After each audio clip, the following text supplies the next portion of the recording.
Hello friends, thank you for coming back to my channel.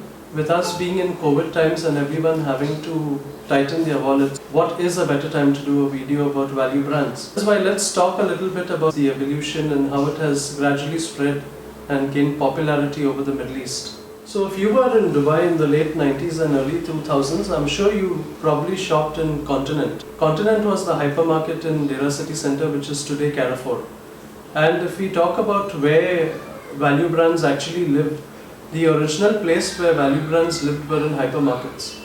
So if you walk into a hypermarket and walk into the clothing zone where you see this white label products which are at an extremely low value, that is actually the onset of where value brands lived. And retailers over a period of time became smart. They know that consumers would not want to be associated shopping at a hypermarket, as a result of which created brands out of these white labels. So you had, for example, Tesco from the UK coming up with a fashion label called F&F, and that is how essentially that journey was born. If you notice, every time there is a recession, you'll see a flurry of brands rushing to make headway into the Middle East. And that is linked to consumer psychology. If you think about it, at times when you're not sure whether you're going to have your job or you've got a pay cut, you will think of ways of reducing your discretionary spending, and that is when you may actually move into the value segment. And retailers have been very smart to identify these opportunities. In fact, you see brands for less, you see Sun & Son Sports Factory outlets, you see F&F that was launched by Alphatem. So there are a flurry of value brands that have arisen between the 2000s right up to the launch of Matalan, which was in the early 2010 period. So you have international formats, some of the names that I just mentioned, and then you've got some homegrown formats. When you talk about homegrown formats, the one that actually strikes me as the most interesting and the most successful is Max from Landmark Group, which has about 400 stores across the Middle East and India, 200 of them in the Middle East, and 50% of the Middle East market actually resides in Saudi Arabia. The turnover of that brand has definitely crossed $1 billion. This is where they've really capitalized on the need of the market at that respective time. And I'm sure it being a private label concept where they have a completely vertical operation in terms of manufacturing the products, they're working with huge margins. The stores speak for themselves, the format is extremely modern, and I think it's good value for money. So I wanted to call out Max particularly because I think Max has done a brilliant job.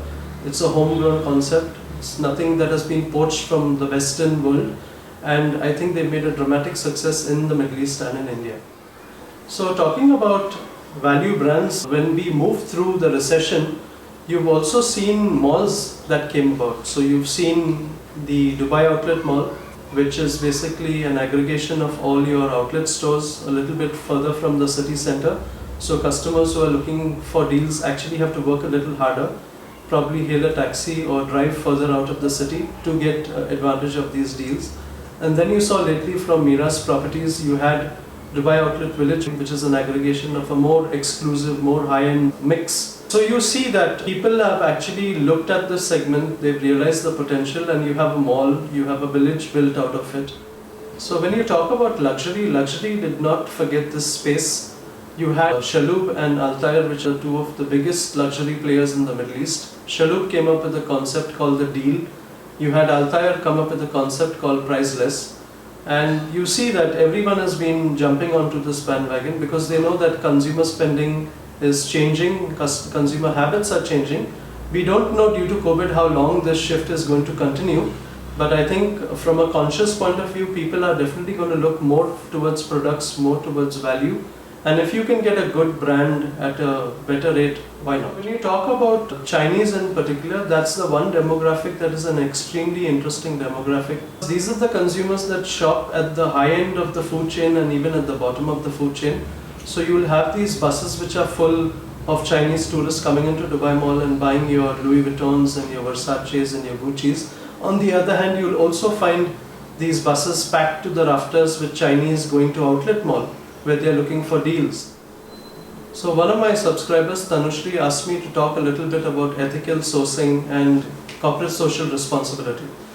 Well, the reality is that when you're talking about buying in the value segment, you're not going to get a lot of good quality. You may get fashion that will be as per the trend but will not last for too long. So let us say you bought 6 pairs of shoes that would stay with you for an average of 6 months. On the other hand, if you spent more and actually invested in a brand, you probably would have bought one pair of shoes that would have lasted you a year. Talking about the environment in particular, more is not always good, because there's a lot of damage that value brands cause to the environment. You have a lot of these sweatshops that are in Vietnam, in Bangladesh, and a lot of the third world countries. And while people like Primark and all these very successful value retailers talk about ethics, they talk about, giving back to the community, that is all hogwash and we all know it. The reality is that those people work on $1 a day. We don't do justice in terms of their livelihoods when we patronize these type of brands. One of my other subscribers, Navneet, wanted me to talk a little bit about repositioning of associates. So basically his concern was that companies are identifying these opportunities, they are expanding into the space.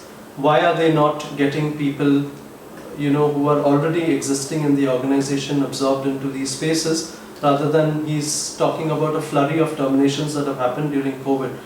So in this, I'd like to cite a particular example. This was before the recession actually hit. I used to work for a company called Gulf Marketing Group. We were under pressure to restructure our division. In that restructure, I had to let about 50 associates let go from the business. But what I did was that we had another division, which was the factory outlet division, and we approached the general manager of that particular division, who was opening new stores, and he was very accommodating to absorb these 50 associates that we had. Another example that I want to talk about, which is a positive example, is Majid Al Futtaim. Majid Al Futtaim repositioned about 1,000 associates from their food, beverages and entertainment sector and positioned them into Carrefour, because if you remember, the grocery business went through the roof, and more companies need to do these things to protect their employees and absorb them into the business should they find a new business model for the future. So to summarize and end this video, I want to talk about the value segments, right? So we are talking about two concepts in particular. One is you're a full price brand and you need to liquidate your older season's merchandise. And the second it is that you are a value brand in itself, in the true essence of a value brand. In both these cases, things work a little differently. In case number one, where you're a full price brand but you need to liquidate your existing products once they are older into the season, you need to think about where you're going to open these outlet stores. Because at the end of the day, it's going to cannibalize your full price sales. You've got to be very careful about what are you actually trying to do in terms of the message that you're giving to your consumer. So rightly, as Outlet Mall has done in Dubai and Outlet Village, these are properties which are available away from the city centers sales. Having said that, Dubai is on sale almost for 6 out of the 12 months in a year, and if you're really looking for deals, you don't need to go to outlet malls, you just need to wait for these seasonal activities which are now happening even more often due to COVID and the recession, and you can find some great deals in these stores. So I'll see you at the next video, and thank you again.